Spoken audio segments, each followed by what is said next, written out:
Hello friends, welcome to my blogging channel. তো তোমাদেরকে নতুন একটা ব্লগে নতুন একটা সকালে অনেক অনেক স্বাগত। তোমরা কেমন আছো এবং তোমাদের সারাটা দিনকাল কেমন কাটছে সব কিছুই আমার সঙ্গে একটু শেয়ার করে নিও। তো আজকে রান্না করতে চলে গেছিলাম, অনেক দিন পর বাড়িতে এসে ঠিকঠাক ধরনের সেই আগের নিয়মে রান্না শুরু।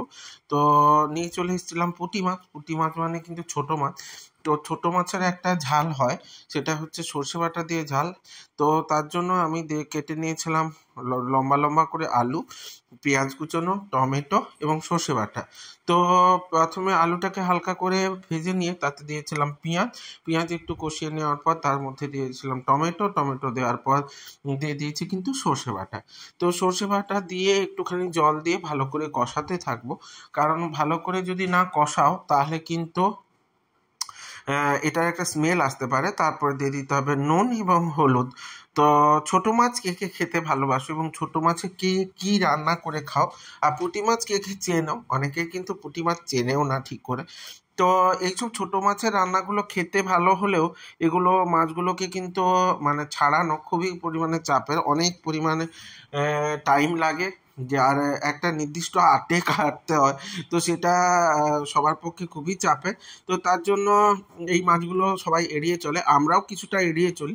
কিন্তু আমার খুব পছন্দ বলে নিয়ে চলে এসেছিলাম পুঁটি মাছ। পুঁটি মাছ নিয়ে এসে তাকে কিন্তু বেছে ধুয়ে রেখে দেওয়া হয়েছে এবং তার সঙ্গে রান্না হচ্ছিলো মেথি শাক। তো মেথি শাকগুলোকে কেটে নেওয়া হয়েছে। অনেকেই মেথি শাক চেনো না, বা মেথি শাক কিন্তু খেতে খুবই ভালো লাগে।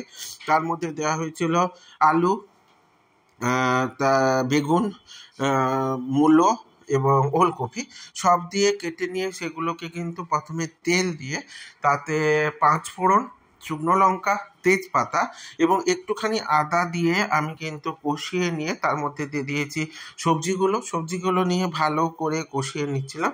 তো কষিয়ে নেওয়ার পর তার মধ্যে দিতে হবে নুন এবং হলুদ। দিয়ে দেওয়ার পর তোমরা কিন্তু দিয়ে দিতে পারো একটু লঙ্কা গুঁড়ো, এটা কিন্তু স্বাদ অনুযায়ী। আর নুনটাও কিন্তু স্বাদ অনুযায়ী, যার যেমন খেতে পছন্দ করো সেই অনুযায়ী নুন দিয়ে ভালো করে কষিয়ে নিতে হবে। যখন কষানো হয়ে যাবে তার মধ্যে দিয়ে দেওয়া হয় টমেটো, কারণ মেথি শাকের সঙ্গে একটু টমেটো দিলে টক টক যে ফ্লেভারটা আসে সেটা কিন্তু খুবই ভালো খেতে। আর গন্ধটাও একটা আসে, মানে টমেটোর তো একটা স্মেল আছে। তো সেই স্মেল নিয়ে সবটাই কিন্তু বেশ খেতে অসাধারণ হয়। তাই তোমরা একবার ট্রাই করে দেখতে পারো। তো কষিয়ে নেওয়ার পর দিতে হবে শাকগুলো। তো শাকটা কিন্তু একটু শক্ত শক্ত শাক, তাই কি বেশ কিছুক্ষণ একটু নাড়াচাড়া করে নিয়ে ওতে দিয়ে দিতে হবে জল। তো দেখো আমি জল দিয়ে দিয়েছি এবং ওতে দিয়েছিলাম একটু সর্ষে বাটা। আর যারা জিরে খেতে পছন্দ করে একটু জিরে গুঁড়োও দিতে পারো। তো দিয়ে দেওয়ার পর তোমরা কিন্তু ভালো করে শাকটাকে সেদ্ধ হতে দিতে হবে, কারণ এটা কিন্তু একটু শক্ত শাক। আর এ পাশে দেখো মাছের ঝালটাতে আমি কিন্তু পুঁটি মাছ দিয়ে তাতে কিন্তু দিয়ে দিয়েছি জল এবং একটুখানি লঙ্কা গুঁড়োও দিয়েছিলাম। এবারে তোমরা যদি মনে করো যে একটু কাঁচা লঙ্কা ছড়ে দিতে চাও তাহলে সেটাও কিন্তু দিতে পারো, দিয়ে কিন্তু একটু ঝাল ঝাল হবে। আর এই ঝালগুলো একটু ঝালঝালি হয়, তাই জন্য ঝালের পরিমাণটা একটু বেশি। এবার যারা ঝাল খেতে পারো না তারা ঝাল কম দিয়েও খেতে পারো।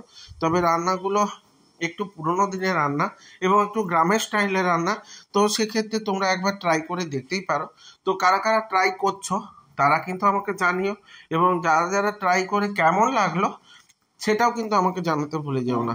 আর আমি তোমাদের সঙ্গে ব্লগগুলো দিই, সেটা প্রতিদিনের জেনারেল ব্লগ হিসেবে দিলেও বা ডেইলি ব্লগ হিসাবে দিলেও প্রতিদিন কিন্তু আমি মানে কি করছি কি না করছি এগুলোর কিন্তু ব্লগ দিই না। আমি দিনের মধ্যে যেটা স্পেশাল করে থাকি সেটাই দিয়ে থাকি, বা আমার জীবনে যেগুলো স্পেশাল কিছু ঘটে সেগুলো দিই, ভালো খারাপ সব কিছুই তোমাদের সঙ্গে শেয়ার করি।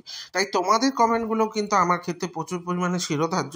তাই তোমরা কমেন্ট করে জানিও তোমাদের এই ব্লগগুলো কেমন লাগছে, এবং তোমরা নতুন নতুন কী কী ব্লগ চাইছো সেটাও কিন্তু আমার সঙ্গে শেয়ার করে নিও। আমি চেষ্টা করব তোমাদের সেই ধরনের ব্লগ দেওয়ার।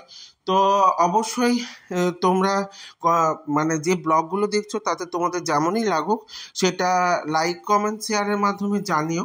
যদি পছন্দ না হয় সেটাও কিন্তু জানিও, আমি অবশ্যই সেটার দিকে খেয়াল রাখবো এবং তোমাদের মনোরঞ্জনের অনুযায়ী সেই ধরনের ব্লগগুলো আনার চেষ্টা করব।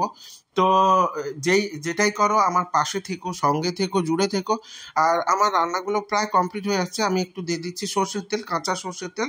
শাকটাতেও দিয়েছি, আমি কিন্তু মাছের ঝালটাতেও দিয়েছি। তো দুটোতেই কাঁচা সর্ষের তেল দেওয়ার পর একটুখানি নেড়ে চেড়ে নেওয়ার পর কিন্তু নামিয়ে নেব।